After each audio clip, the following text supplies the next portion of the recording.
no one who was entrusted with my care from the day I was born all the way until I graduated from college. No one would have ever thought that I would have sat behind this podium and have told you that those are the things that are just a regular part of my life, and they are. It's hard looking at me, perhaps the way whom I work and for whom I've been engaged for quite some time, my daily life, that my time in foster care in the state of Massachusetts was extremely turbulent. Everybody struggled with what to do with me, simply because of what I looked like. A young African-American boy of light complexion, a Polish last name at the time, blue eyes, and a big blonde afro. So I was called a lot of things. Broken, beyond repair, no hope. Not a chance in the world, they said, of me. So I was called dumb and ugly. All these years later, I'm still trying to figure out the ugly part. And get a good look from the side here. Profile. No child is ugly. No child is broken. No child is beyond repair. But those who should have known better defined me that way. And so I would like to tell you that I once attended a wonderful event like this and had someone actually stand up when they said, "Is Steve's caretaker here?" But the fact of the matter is that never really happened for me. Not one day did I ever know what it was like to be part of a family. I was taken in, to be honest about it, by people who saw me as a source of income. And they rained fury upon me, largely because of their issues and their challenges. I hadn't done anything wrong. I had just shown up in the world. But I also felt that I was entrusted with a specific responsibility as well. And I'll tell you how that's manifested these days. The idea is less for me, more for them, because I'm sure they're going to jump a little bit more. Give me a thumbs up and we're good. We're good. Okay, thank you. So, a couple of days after Christmas, I'm 16 years old, and I finally managed to escape this foster home that I'd been in for 12 years, where every day was just war. To eat, to be safe, to read. And after 12 years of being in that experience, where nobody believes what's happening to you, you finally managed to escape, and I did. It nearly cost me my life. I was sitting across from my social worker who was really trying to do everything he could to help me, and I watched him for the better part of an afternoon call a series of names on a list, trying to find someone who would take me in for just a couple of days. And I watched him go down the list, name after name after name. And it got to the point where I knew what the answer was before he even said anything to me. I watched the shrug of his shoulders or subtle shake of his head that told me that once again he had been told no. And finally, 4 or 5 hours into it, he turns to me and he says, "Do you know anyone?" And I remember thinking, I thought that was your job. But he was trying to help me, see. And I said, well, you know, I overheard this teacher say something really nice about me one time. And what I'd heard that teacher say was that he didn't have any children, but if he had a son, he would want him to be just like me. So I remember thinking, well, I think he likes me. And so that is who my social worker called, and that is who I stayed with for my last year of high school. The idea, though, that perhaps all those years of struggle had equipped me with a skill set that I still possess today that often gets overlooked. My response to all the adversity that I had inherited was that I loved to read. And I still love to read. So it shouldn't surprise you that I've read every single one of your bios. It's what I was doing at 5 o'clock this morning. Because in you, I see some of my story as well. And in me, you should see your story and your future. Do not look at me and see somebody exceptional, or somebody special, or somebody who doesn't seemingly possess the strength and skills. See, I'm you. I'm just a little bit older. That's the only difference between us. I wasn't born, especially when I look at your bios, I wasn't born with something that you weren't. And the idea that what I had encountered, what I endured, what I had lost, did give me a different view of the world. Became apparent to me when my teacher says, well, what English class are you taking? And I said, I'm in regular English. I'd been with him a couple of days. He says, well, I think we should try advanced placement English. And I said, well, Mr. Sykes, that's for the smart kids. You know, I'm not sure that that's for me. And he says, well, why don't we just give it a try and see what happens. This was in January, so they had already been through half of the academic year.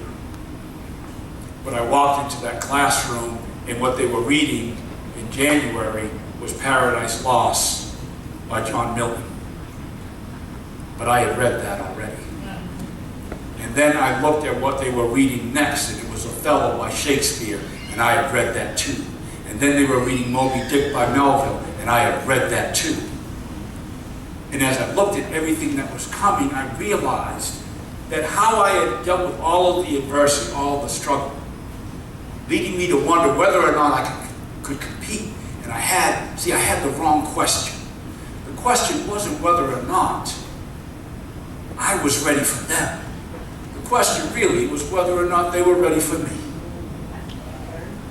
That's true for me, and that's true for all of you. All of you. Now here's a responsibility that I felt I had. I came into the world, as we all do, as an inheritor. We all come into the world as inheritors, if you think about that, right? You come here with perhaps a family history. You come here perhaps great wealth, great name, great fame, but you can also come here as an inheritor of great tragedy. And that was the case for me. But all inheritances, they have nothing to do with you. They were here when you arrived. And the question for all of us, is what are you going to do with what you've inherited? And I thought I only had one response, one responsibility, and that I was going to put an end to a cycle that I had inherited, that had cost me the lives of my mother and father, that had cost me a childhood, things that I could not get back, but I could not languish, and I couldn't lament. I had to build. So it shouldn't surprise you when I tell you that today I've been married to my wonderful wife, Tanya, for the last 18 years. We are the proud parents of 3 children, 2 kings and a queen, Quinn and Vaughn, who are 15 and 13, and Daddy's girl, Kennedy, who's 10. They believe that I am the coolest dad on the street, and they are right. Because I decided that I had one response, and one response only.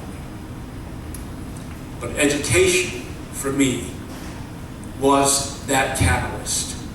It was hard to dismiss me because I commanded the classroom. I, in college, was the kid who sat up front. The one who the professor always knew, if nobody else was coming to office hours, I was going to be there. Because there was a lot riding on all of this for me. I didn't have the luxury of blowing it. And things were difficult. My dorm during the holiday break, Thanksgivings and Christmas, that's where I spent it, was actually on the university campus. Now what I resolved, sitting across my social worker, was that this never again would my fate be determined by a series of anonymous names on a sheet of paper. And it never has. I accepted that responsibility. I wanted that responsibility, as I think we all do. Here's what I also know for sure. I know that we're all given a chance at some point in our life. And think about what that babysitter said of me, not a chance in the world, not a chance. And see, for us, we always look at that a little bit differently, don't we? All we want is a chance, just a small chance. Open the door just a little bit, and I will handle the rest. I will handle the rest. I look at how we talk about foster care, how we romanticize it, little orphan Annie, and it's not that romantic. The road's a little bit harder. But all you need is that one catalyst, that one person who stands by you and says, I am here. I'm not going anywhere. And there's nothing you can do to separate us. As I say to the young men and young women that I mentor, I'm very blunt, and I say, I'm here. I love you. And there's not a damn thing you can do about it. And that's important to know that you have that support here with you. From a scholarship to benefactors who will be on the hallmark of your life for as long as you live. I still think and still remember the people who did such small things, whether it was a teacher who took me in for a little while, a neighbor who brought me a box of books, a mailman who used to walk the neighborhood, saw me reading all the time and said, keep reading. For as long as you live, you will remember those people. And they in turn will remember you. We need your stories, and we need your narratives because we are in a very different time and very different culture now. Everything is me first. In the selfie generation, we've lost that connection to one another. We are in this pursuit of celebrity, and we wrongly define who a hero is. See, I think the heroes are more in this room than they're going to be where I'm going to be on Monday. Not that those people aren't important and powerful and heroes in their own right. They are. But so are you. So are you. As your college career both begins and progresses, it is indeed that launching pad. Everything that you're going to do from this point forward, education is more important for us. That's just the truth of it all. It's the truth of it all. Your question, though, is how you're going to see life from this point forward. I attended an event a couple of weeks ago where scholarships, my wife and I were introducing all the scholarships recipients, and I looked at how all the kids were introduced. And they used words like broken and underserved and at risk and underprivileged. I'm looking at the scholarship recipients and looking at these words, and they don't match. They don't match. We need to be careful about the words we use to describe people. None of us look like our story, and that's important because, well, we all have one. Whatever that story is, you don't know it just by looking at someone, but we run to these classifications like race and gender and where you live and where you grew up as if that explains who you are. It does not. It doesn't explain any of us. This important time for you, and part of my urgency in coming here, and I wish that I could stay longer, was because I'm looking at it a bit differently perhaps than you are, because you're here in this moment of time, and I'm thinking about what's in front of you. And I'm thinking about the incredible successes that are coming your way. And they are coming. And there's nothing you can do about that either. They're coming. You have a right to be not just here, but you have a right to be in this world. Perhaps it is, as I think it is, for me, that part of God's mission for me was to put an end to something that I didn't ask for and I didn't create. And that could be yours. But it could also be another mission. Whatever that is, that's what your college years are for, to determine exactly what that is. But think and build and believe. See life through the lens not of circumstances, but of possibilities. Climb mountains from the top. When you do, the view up there is much bigger. You can see a lot more as a result. There's not a moment that I wake up that I don't have voids. You know, I've journeyed into this world and I'll journey from it. And I'm never really going to know what it's like to have a parent. I'm never going to know what it's like to have a mother's love or a father's handshake. It's just not part of my experience. But I can tell you this, my children do. And there, as a result, is a healing that happened for me in the process of becoming a husband and a father. My successes professionally, those were okay. It was not what I lived for. I lived for something else.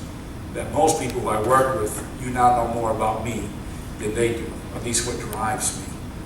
What drives me, really, believe it or not, is you. Now here's what I could have done as a last point. I could have taken all of my so-called successes and I could have just run off to my own little sanctuaries. And I'm still surprised. I hear from people all over the world, and they say, you're so courageous for having written your story. And you know, I could not figure out what they meant.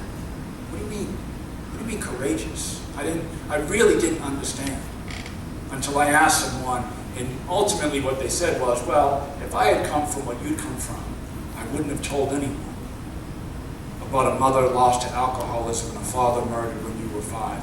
I wouldn't have shared any of that with anyone. And so then they asked me, so why do you? And I said, believe it or not, you. You're why I wrote it. You need to know that there's not just me, but there's a lot of people just like me who are fueled and are driven by the things that they inherited, and that their strength and their resilience, whatever it is, also is within you. So family for me means something different. I'm not going to know family in the traditional way. But the minute I saw the invitation, I thought about getting my scholarship to Boston College and how excited I was and what was in front of me. I said, well, I've got to be here.